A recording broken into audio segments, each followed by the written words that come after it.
Praise the Lord. ഇന്ന് നോമ്പിന്റെ 35-ാം ദിവസം.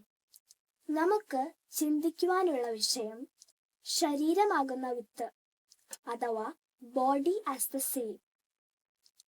ഇയ്യോബ് 19:25 മുതൽ 29 വരെയുള്ള വാക്യങ്ങളിൽ പുനരുത്ഥാനത്തിലുള്ള ഇയ്യോബിന്റെ ഉറച്ച വിശ്വാസമാണ് കാണാൻ സാധിക്കുന്നത്. എന്നെ വീണ്ടെടുക്കുന്നവൻ ജീവിച്ചിരിക്കുന്നു എന്നും അവൻ ഒടുവിൽ പൊടിമേൽ നിൽക്കുമെന്നു ഞാൻ അറിയുന്നു. എന്റെ ത്വക്ക് ഇങ്ങനെ നശിച്ച ശേഷം ദേഹസഹിതനായ ദൈവത്തെ കാണും. കഷ്ടപ്പാടുകൾക്കിടയിലും ഭാവിയിലെ ശാരീരിക വീണ്ടെടുപ്പ് പ്രതീക്ഷിക്കുന്നു ഇയ്യോബ്. യോഹന്നാൻ 12:20 മുതൽ 28 വരെയുള്ള വാക്യങ്ങളിൽ യേശുക്രിസ്തു തന്റെ മരണത്തെയും പുനരുത്ഥാനത്തെയും കുറിച്ച് ഒരു ഉപമ പറയുന്നുണ്ട്. ഒരു വിത്തിന്റെ ഉപമയാണ് പറയുന്നത്. ഇവിടെ ഒരു ഗോതമ്പ് മണി നിലത്ത് വീണു ചത്തില്ലെങ്കിൽ അത് ഒരു വിത്ത് മാത്രം ആയിരിക്കും. എന്നാൽ ആ വിത്ത് ചത്താൽ അത് ധാരാളം വിത്തുകൾ ഉൽപ്പാദിപ്പിക്കുന്നു എന്നാണ് ഈ ഉപമയിൽ പറയുന്നത്.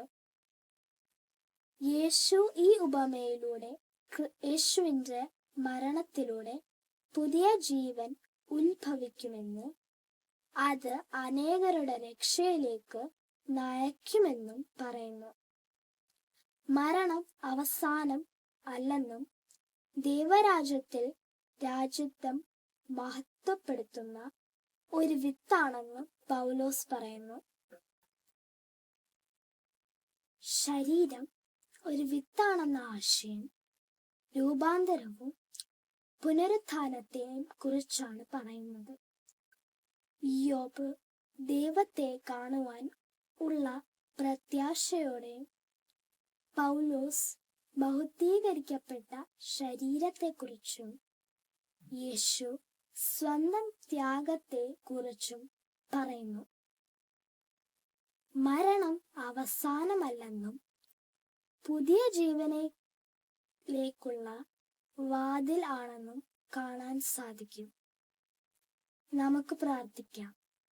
സ്വർഗസ്ഥനായ പിതാവേ, പുനരുത്ഥാനത്തിന്റെ ഉറപ്പിനും പുതുജീവന്റെ വാഗ്ദാനത്തിനും നന്ദി പറയുന്നു.